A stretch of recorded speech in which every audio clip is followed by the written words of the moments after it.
Hi there, and welcome to this pension carry forward tutorial. We're going to walk you through our pension carry forward calculator, obviously how to find it, how to use it, and look at some of the reports you can generate off the back of it as well. To get started, though, you just need to select a client back on the main screen. So I've done Joseph Brown.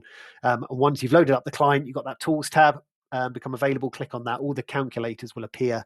And if you click on pension carry forward, the one with the umbrella icon, and that will load up the tool itself. And as you can see, it's basically divided into three columns. So on the column on the left-hand side, you need to tell the system what tax year you want to work from, because obviously each one of those is going to have different calculations embedded into them. Then you've got to populate the client's income for that tax year and all of the pension contributions they've made, and/or the employer contributions as well. In the middle here, then you can detail all of the past pension contributions that client has made in each tax year. Obviously, for pension carry forward, it will only really consider the last three. And then you can even play around with their allowances as well. The system's automatically going to assume the client has their full allowance available, but you can adjust that, as we will do in a minute or two. Halfway down, you've got a really great little table here that will then explain how much allowance that client has left, how much is being used for each tax year, and if any is overfunded. And then basically this table is graphically represented underneath. Nice little chart. And again, because I haven't put in any figures yet, the system again assumes I've got my full allowance of 60 this tax year, 3 lots of 40. As you can see, 60, 40, 40, 40. So the full 180,000. So let's start adding some color to this. Let's assume my client has had a income this year of 230,000. And if we add, save and calculate, you'll see things start happening. I get a warning note appear because my client's breached that 200,000 income threshold, and it's warning me that obviously if the client or their employer makes too many more pension contributions, they're going to go over this 260,000 threshold. So let's do exactly that. Let's also assume that they've had an employer contribution of 70,000. And if I click on save, I get another warning now pop up, and it's automatically on the fly calculated that my allowance has been tapered and has been reduced this tax year from 60 to 40. Now, it hasn't told me what the actual calculations are. That's not really that necessary. It's not exactly rocket science, but essentially the threshold is 200 plus 60, so 260,000. As you can see, my client's on 300, 230 plus the 70, so they've gone over by 40,000, and for every £2 over that threshold they go, the allowance is reduced by £1. So if they've gone 40,000 over, the allowance is reduced by 20, so 60 down to 40. And if I scroll down, you can see things coming to life a bit. My pension contribution for this year, or my client's pension contribution, is 70. That allowance has been reduced from 60 to 40 this year, so 30,000 has to find a new home because we've used up this allowance for that tax year. There's no allowance left, so the 30 finds a new home in a previous tax year because we've made no pension contributions historically, and 30,000's found a new home here, and there's actually 10,000 still remaining of the original 40.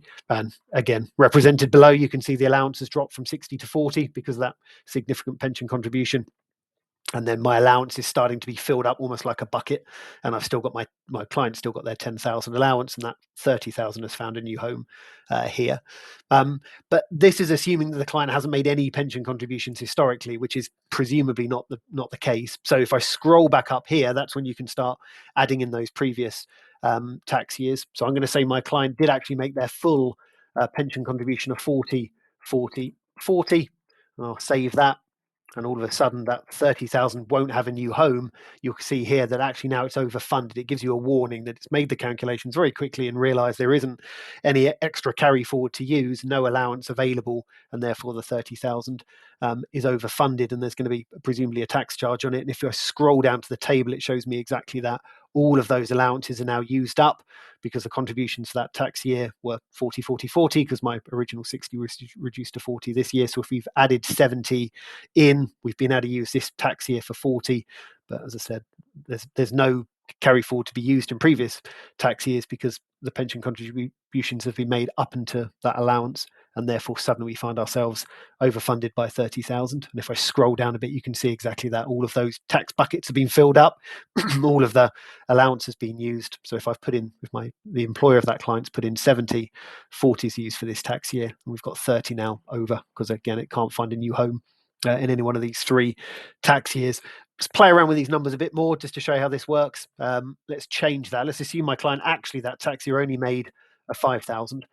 contribution into pension. So there was 35,000 allowance remaining. Well, as you can see, suddenly the warning note disappears because that 30,000 has found a new home. If we scroll down here, you can see how this plays out.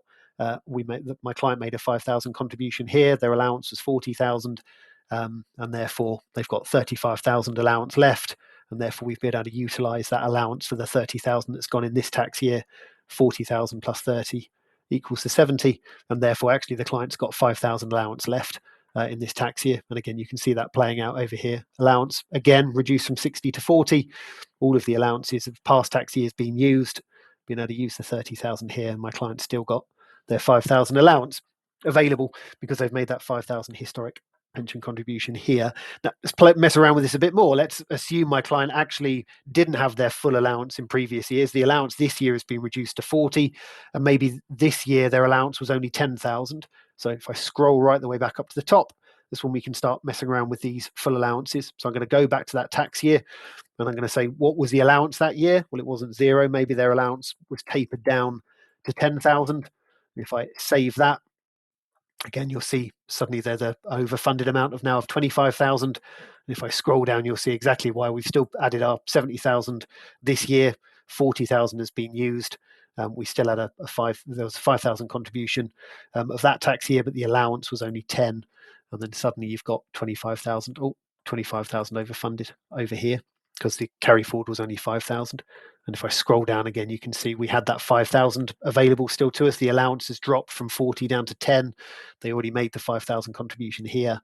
There's 5,000 we've been able to use for this tax year. So that means there's 25 overfunded in red. So that's how the carry forward calculator works and how it's dictated by the figures you've put in at the top here in these three columns. And at the very end, you're going to want to create a report detailing this to the client and bringing it all together. So if you click on the create report button at the top, click on the PDF icon, it loads up a nice little 5-pager, starts off with a little summary page, gives you an introduction to the carry forward calculator and how it works and some of the calculations in the background. Then the overview, basically the input screens, the income, the previous pension contributions, and if any of those allowances were kind of tapered down or reduced historically. Then the table, kind of giving you all the maths. And then at the very bottom here, again, that maths turned into a picture showing the client exactly where they are now and how much they can carry forward and use. So hopefully you found that useful. That's our pension carry forward calculator. Thanks very much for listening.